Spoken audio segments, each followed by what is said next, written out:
So hi guys and welcome to a new video. So here we're gonna go in details on the build of the tank and why I decided to do hammer and shield instead of anything else.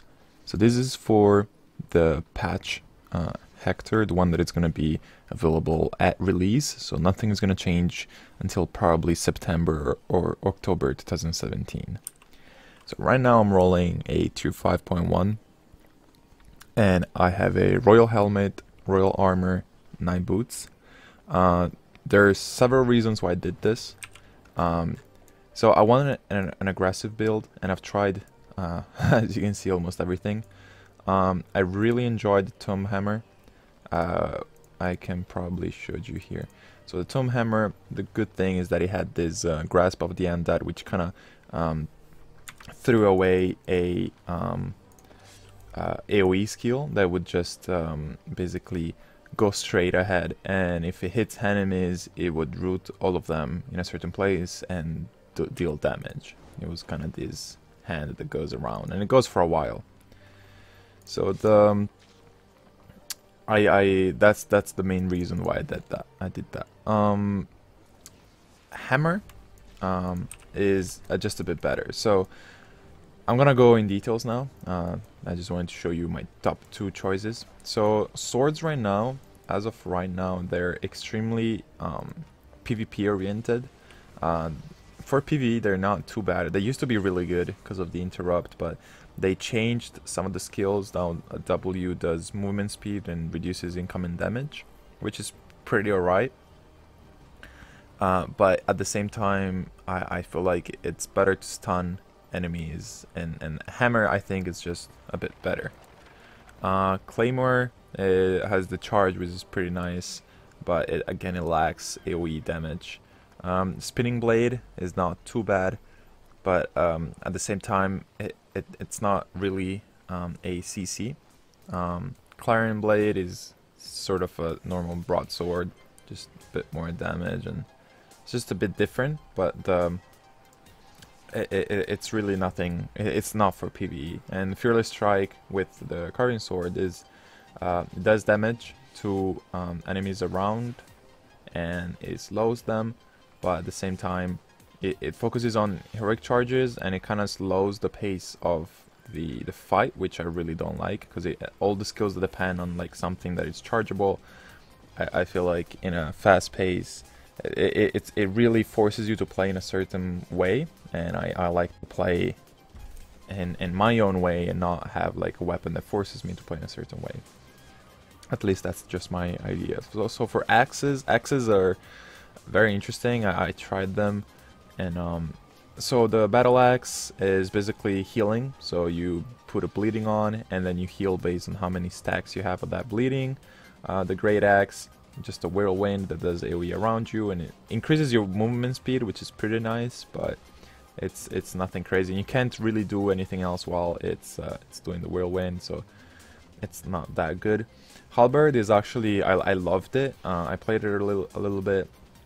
Basically, you still do the bleeding, you still do the heavy attack that reduces resistance or the movement speed, but then you do the rending swing, which basically applies the bleeding on every single enemy that you hit around you, and it's pretty powerful. The thing is that it's really slow because it's dot, so it's damage over time, and it kind of takes a while before you really do a lot of damage. And if you have a really good group, you're never gonna have time to apply the 3 stacks, because the only time the fight takes that long is with the boss, and then the boss is just himself. Maybe some ads, but I don't know, it has a lot of potential, but I didn't like it.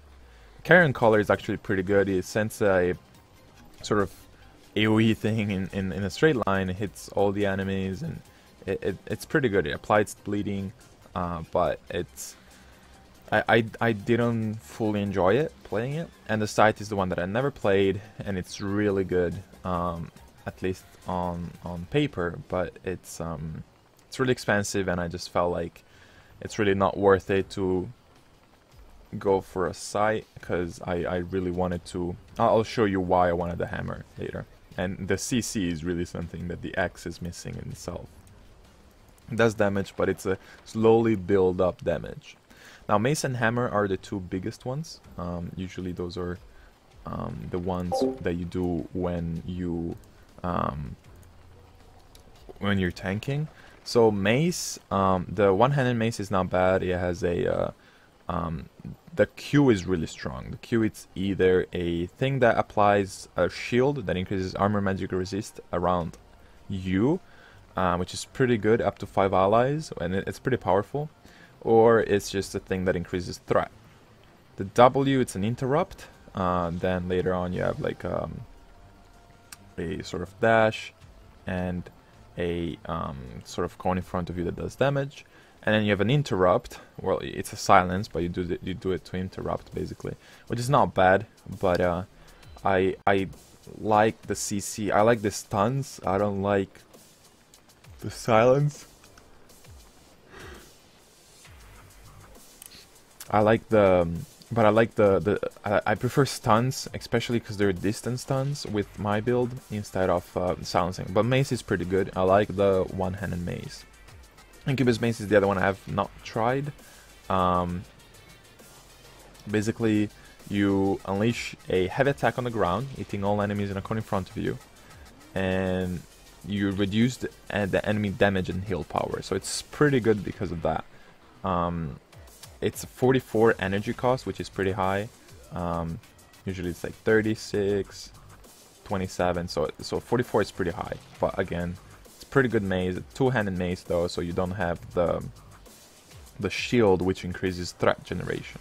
So that's the thing to think about. Heavy mace, it's just it silences all the enemies around you, which is pretty cool. Again, you don't have a shield though.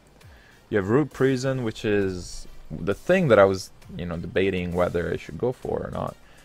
Roots all enemies around you, and it's a channeling though, so it's half and half for me. It's a 50-50. For Bedrock Mace, it's really bad right now. I've tried it, I actually have it in my bank, but it's not bad. It knocks an enemy, and basically any enemy that is hit by the trajectory of when the enemy is like stunned and like pushed away is stun as well, which is not bad, but it kind of breaks. Like, you want enemies to be grouped up so that you AoE them down, like you do AoE damage. And if they're all spread out, it's not that useful. So I don't like the Bedrock Mace. So I'll skip Hammer. For crossbow, you don't really want to be crossbow if you do tank. It's just really weird. You don't really have skills to keep aggro. It's just AoE skills. If you can do that might work, but I've tried it last beta and it didn't really work out. I haven't tried it this beta though. So the shield, I'm gonna do a Hammer for last. So for shield, you have 3 shields. You have the Adept shield, the Caitiff, and the Sarcophagus. Caitiff, or Caitiff, I don't know. And the Sarcophagus. So the shield has CC resistance, less defense, and then I believe it's the least threat generation. Then I'm switching to Sarcophagus, as I said in my last video, that does more defense and more threat, but it doesn't do CC resistance. And the Caitiff does less defense, but it does a bit less CC resistance. It does actually, CC duration. It increases the CC duration, so it's really good with hammers. That is why I told you that last video that the Caitiff is the best shield in my opinion for hammer. And it does even more threat generation, so it's really good. It's just really hard to find a Caitiff shield. It's extremely expensive. I can show you right now. It's insanely expensive. Can I even find it? There's nothing. Yeah, it's 330,000 tier 4.3. So I believe a 5.1 might be around 200k, which is not too bad, but it would be the most expensive piece of gear that I would have right now as a tier 5. Of course, tier 6 the price will go up immensely.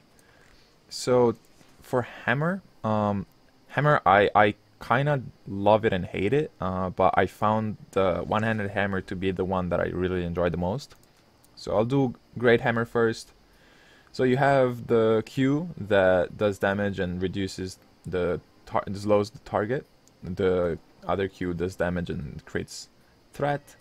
W, it's either a cone in front of you, a dashing that will slow enemies, or the geyser, whatever you call it, which is the little splashy thing that you saw in the other video where you just do AoE damage down and the enemies go up and the allies are knocked back. I've never seen the part of allies knocked back, but whatever, and it does damage. And the E is just so powerful. There is the AoE stun around you that does damage. And then I always roll with the threat generation increased by 300%. Then Tome Hammer is pretty good, again, as that E that roots everything around you. It's pretty good, but at the same time it's not as good as a AoE stun around you. Actually, sorry, the Great Hammer is, yeah, the Great Hammer is a rushing towards the allies and you stun them. It's pretty good. It's basically the same. It doesn't have the rushing, like the one-handed hammer does not have the rushing part, but you have a shield, so you do more threat. That's something that is important, especially because you're gonna have a lot of people attacking almost at the same time as you, or maybe 1 second. So you don't have a lot of time to get a lot of aggro. Pole Hammer splits the earth in front of you and stuns every enemy. And so it's kind of thing in front of you. It's a straight line, so it's not bad, but again, you don't have the shield, and it's a stun that is very directed. It's a one way. The Forge Hammers, so it's a two-handed hammers. This is basically Giant from the Guardian Boots. It just lows all enemies around you, increases armor and auto attack damage. So it's a bit more powerful than Giant, but it costs 53 energy. It's only a 30-second cooldown, so it's not bad. But again, the one-handed mace is 32 with 15-second cooldown, which is 15 seconds cooldown on an E is pretty good. Actually, all of the hammers have 15 seconds cooldown. Never mind. Then it's the the mace that has 30 seconds cooldown, I believe. So the reason why I did that is because I really like to have an aggressive build, and I just do the Q with the threat generation, the W with the knock up, and then the E with the stun. So I have sort of threat, CC and CC, and then the threat generation. So basically my build is all about doing CC, hitting them, and doing as much threat as I can in those few hits. For armor, of course, I'm going plate. The single reason why I'm going plate is because of the passive, where you reduce the incoming damage by 2.5%. It's just that good. It scales up pretty well, and I don't know, it's just really good.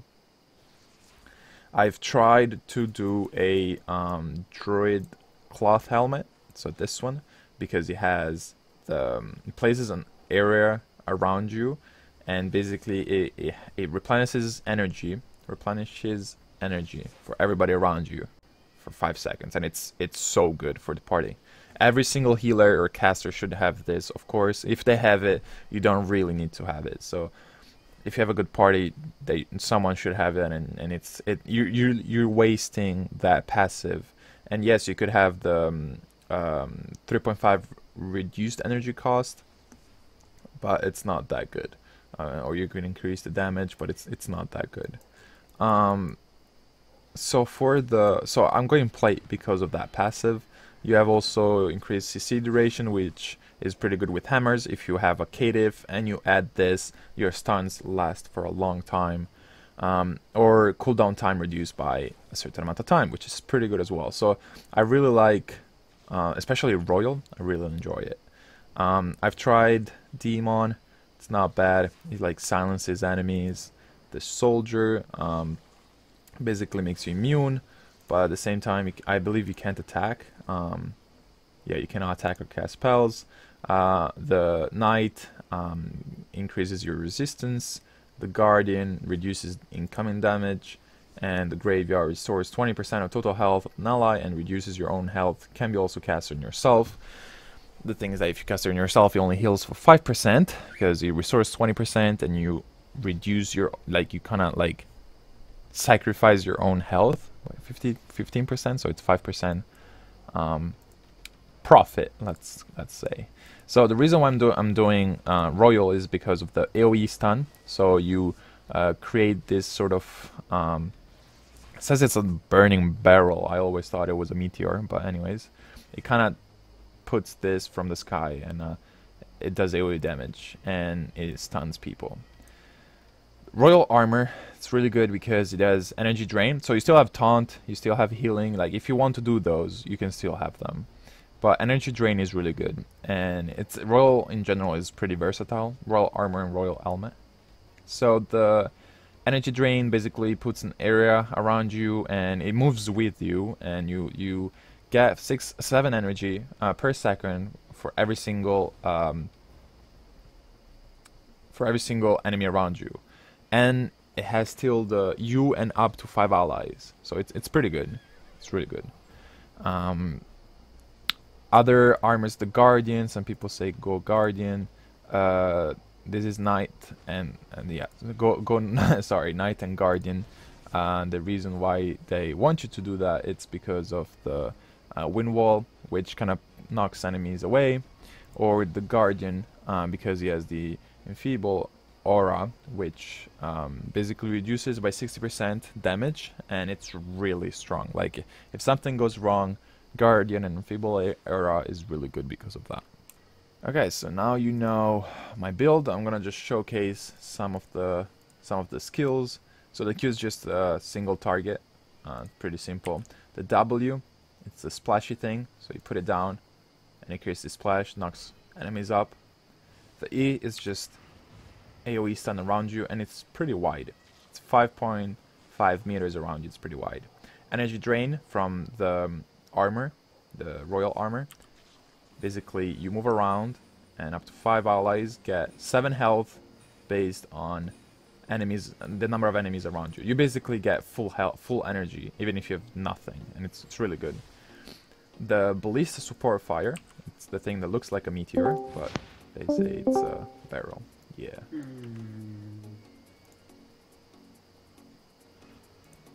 And then the Shield Charge, which just charges towards a target and it shields everybody.